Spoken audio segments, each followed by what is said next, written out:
They say every city holds a secret for someone. For Belly, Paris wasn't about lights or fashion, it was about closure.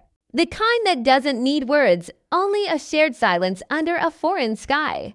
When she brought Conrad to that rooftop, it wasn't for the view.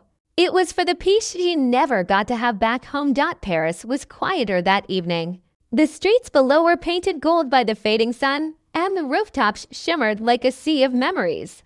Belly stood by the door, her fingers brushing against the iron handle, hesitating before turning it. She'd imagined this moment so many times, what it would be like to see him again, not as the boy she once loved, but as someone who had become a ghost she couldn't forget. When she stepped onto the rooftop, the air felt colder than she remembered. The sky stretched endlessly, a soft mix of orange and lilac, and the hum of the city below whispered stories she couldn't translate. This rooftop was her place of escape, the spot where she watched storms roll in, where she drank cheap coffee on lonely mornings, where she tried to convince herself she was finally over him. But tonight, he was coming. Conrad, the boy who never stayed long enough and never left completely either. She thought about the summers they shared, the laughter, the fights, the heartbreak that still lived in the corners of her chest. Maybe Paris had changed her. Maybe it hadn't. She heard footsteps behind her, steady, familiar. Her heart didn't race this time. Instead, it ached in a quiet, knowing way. She didn't turn immediately. She didn't need to. Some things didn't require sight to recognize. The wine carried his cologne faintly, still the same. Without a word, she moved to the edge of the rooftop, looking over the city. The sound of distant traffic mixed with church bells somewhere far away. The air between them felt heavier than the clouds above. He came to stand beside her, close enough to feel his warmth, but far enough to remind her of everything that had slipped away. Neither spoke. There was nothing left to explain. The rooftop lights flickered to life one by one, casting soft reflections on the metal railing. In that silence, Belly realized something simple yet sharp. This wasn't about rekindling what they had. It was about letting it go, finally, in a place that didn't hold their past. A small sigh escaped her lips, not of sadness, but relief. The wind tangled her hair, and for a moment, it felt like the city itself was breathing with her. Paris didn't ask for explanations, and neither did he. For the first time in a long while, that was enough. The air between them hung still, like a moment stretched too long, but not long enough. The city continued its rhythm below, laughter spilling from cafes, the soft rumble of buses, the faint melody of an accordion somewhere in the distance. Yet up here, it was quiet. It was their kind of quiet, the one that carried history. Conrad shifted slightly, his gaze fixed on the horizon. He didn't know how to start. Maybe there was no right way to speak after all this time. Belly felt it too, that strange pull of the past, how memories could feel both close enough to touch and too heavy to hold.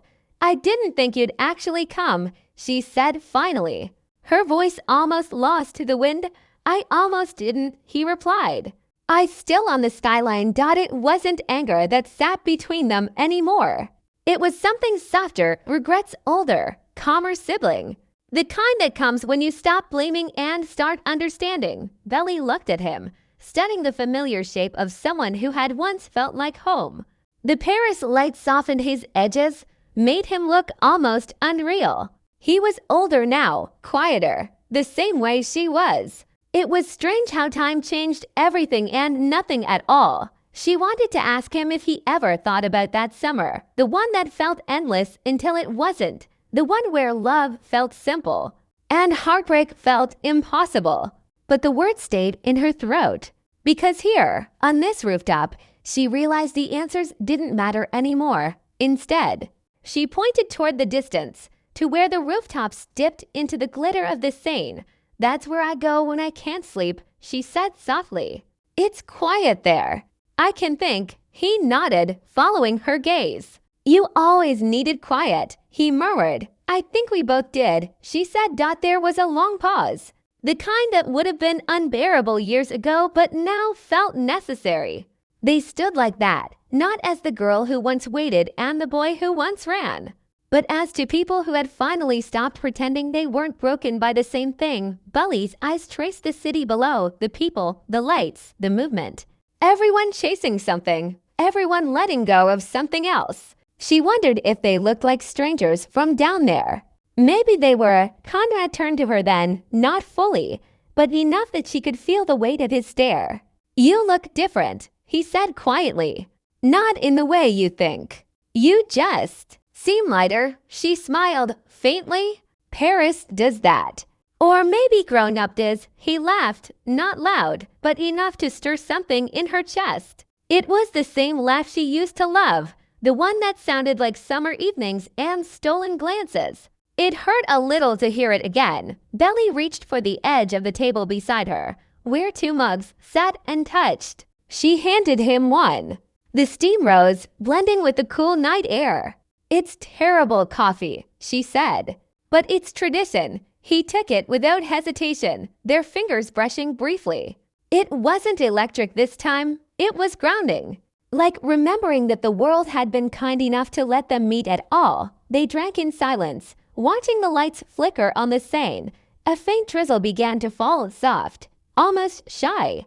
Belly tilted her face upward, letting the drops land against her skin. Conrad watched her, a small smile tugging at the corner of his lips. "You always liked the rain. It makes everything feel new again," she whispered. Even endings. The sound of thunder echoed faintly across the sky. Paris shimmered in the distance, the rooftops glistening under the light drizzle. Belly felt her heart slow, not with sadness, but with understanding. Maybe love wasn't meant to stay the same. Maybe it was supposed to grow, shift, fade, and find new forms, like clouds, like rain, like the quiet space between two people who finally stopped running. She turned to him then, really looked at him. The boy who taught her what love felt like, and the man who taught her what it meant to let go. "Thank you," she said simply. "For what?" "For showing up," she said. "Even when it's late." Conrad nodded, his eyes soft. "For you, it's never too late." Belly looked away before her heart could betray her. She took a deep breath, tasting the city air, that mix of rain, stone, and something achingly alive. She smiled to herself, knowing that some moments didn't need closure. They just needed to be felt. The night deepened, and the city glowed brighter. From below, Paris didn't look like a place where hearts broke. It looked like a place where they learned how to keep beating. And for Belly and Conrad, that was enough. The drizzle turned heavier, falling in small silver threads across the rooftops. The city began to blur, lights smeared softly across the sky, reflections dancing in puddles that gathered along the old stone tiles. Paris had a way of making even the smallest moments feel cinematic. As if the weather itself understood the weight of a goodbye, Belly stayed still, her arms resting on the railing, the rain tracing paths down her sleeves. She didn't move, didn't speak. The silence wasn't awkward anymore, it was tender. Like two people finally breathing in sync after years of holding their breath. Conrad set his coffee cup down, the faint clink echoing in the quiet. He looked at her, really looked, the way you look at someone when you're trying to memorize the moment, because you know it won't come again. There was something about her now that was unshakable. She was still Belly, the girl who once laughed in the ocean, but now there was a steadiness in her, like she had learned to belong to herself. The rain began to drum softly against the metal roof above them. The air smelled of wet concrete and jasmine from a nearby window box. A flash of lightning rippled faintly across the clouds, illuminating the space between them. For a second, it felt like the city paused, waiting, listening. "I used to hate the rain," Conrad said quietly, his voice half lost in the wind. "It always reminded me of the things I couldn't fix." Belly smiled faintly. "And now?" He shrugged. "Now it reminds me that some things don't need fixing." She turned toward him, her hair damp, sticking to her cheeks. "You're learning. Maybe I'm late," he replied. "But I'm learning." There was no anger left in her, no ache sharp enough to wound. Just the soft ache that comes with remembering something beautiful that ended before it should have. The kind that teaches you how to hold love more gently next time. A gust of wind carried a napkin off the table, spinning it into the air. They both watched it flutter, dance, then disappear over the edge. Belly laughed quietly, not because it was funny, but because it was real. You know, she said after a moment, I used to think closure meant answers. But I think it just means peace. Conrad nodded. And do you have it now? She hesitated, then nodded. Yeah, she said softly. I think I do. He smiled, and for a fleeting second, it was like the summer sun had returned. The warmth in his eyes carried all the things they didn't say, the apologies, the forgiveness, the love that still lingered quietly in the corners of their hearts. The rain softened again, turning to mist. The sound of a nearby bell tower echoed 12 times, marking midnight. The city felt alive, like it was listening in on them, understanding in its own quiet way. The rooftop was quiet again, the rain long gone, the air heavy with the smell of wet stone and night jasmine. Conrad stood alone beneath the faint hum of city lights. The world below had fallen into its soft Paris rhythm, cars whispering through puddles, voices fading into laughter, a violin echoing faintly from a nearby cafe. Everything was moving on, and so was he. He turned toward the table where they'd left the cups. The steam long faded. And that's when he saw it, her scarf. A pale blue one, damp from the rain, folded carelessly on the chair she'd been sitting on. For a moment, he just stared at it, not touching it, almost afraid to doubt it was simple, worn around the edges, faintly smelling of her perfume. But in that small piece of fabric lived an entire chapter of their story, one of those quiet objects that end up meaning more than the grand gestures ever did. He picked it up gently, letting the fabric slip between his fingers. It was soft, like the way she used to say his name, careful, uncertain, full of warmth even when things were breaking. He smiled, the kind of smile that comes with an ache behind it. It wasn't sadness anymore. It was something closer to gratitude. She had given him one last thing to hold on to, not because she wanted him to keep her close, but because she knew he finally could let go.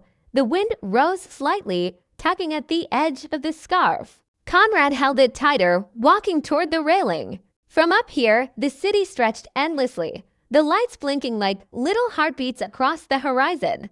He leaned against the cool iron and closed his eyes, remembering her laugh, the summers by the sea, the way the world once felt wide and uncomplicated.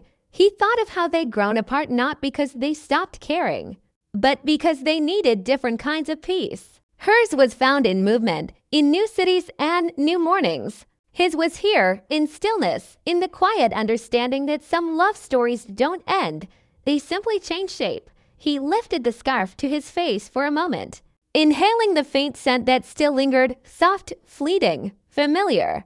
Then, with a long breath, he let it slip from his hand. The wine caught it instantly, carrying it upward before letting it drift into the Paris night. It twirled in the air like a ribbon of memory, graceful and hurried, free. He watched it until it disappeared into the dark, swallowed by the endless sky. And in that moment, he didn't feel loss. He felt release. Beneath him, the city pulsed with life. Neon signs blinked. A train hummed in the distance. The world didn't stop for heartbreak. And that, he realized, was its greatest kindness. Time didn't erase love. It softened it, tucked it neatly into the folds of memory where it could live without hurting. He ran a hand through his hair, smiling to himself. Maybe that's what Belly had meant by peace, not forgetting, but remembering differently. Not needing the story to go back to the beginning, but being thankful it ever started at all. The rooftop light flickered, catching a raindrop on the railing. It sparkled for a second before sliding off, lost to the night. Conrad took one last look at the city before turning toward the door. As he walked down the narrow staircase, the sounds of Paris grew louder, laughter spilling from open windows, a song floating from somewhere below.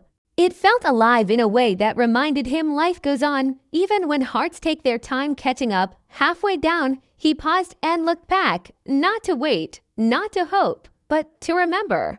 The rooftop glowed faintly behind him, empty now, but filled with everything they'd left unsaid. He knew Belly would come back someday, maybe not to him, but to that view, that feeling. Maybe she'd stand where he stood, look out at the same skyline, and smile knowing he had understood. Outside, the rain had turned into mist again, rushing softly against his face as he stepped onto the cobblestone street. The night smelled of coffee and warmth and things beginning anew. He shoved his hands into his coat pockets and started walking, not quickly, not slowly, just enough to feel the rhythm of the city match his heartbeat in his chest. The heaviness had shifted. It was still there, but lighter, like a book finally closed after its final line. He thought of Belly's voice, calm, steady. Some memories don't fade. They just find new rooftops to rest on, and he understood it now. The rooftop wasn't just a place. It was a promise that endings can still be beautiful. As he turned the corner, the Eiffel Tower began to sparkle in the distance, thousands of tiny lights flickering to life, painting the night in gold. Conrad stopped for a second, watching it shimmer. It felt like the universe giving him one last nod.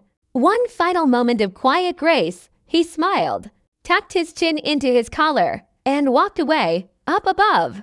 The scarf fluttered across the rooftops, carried by the Paris wind, dancing like memory, soft, endless, and free.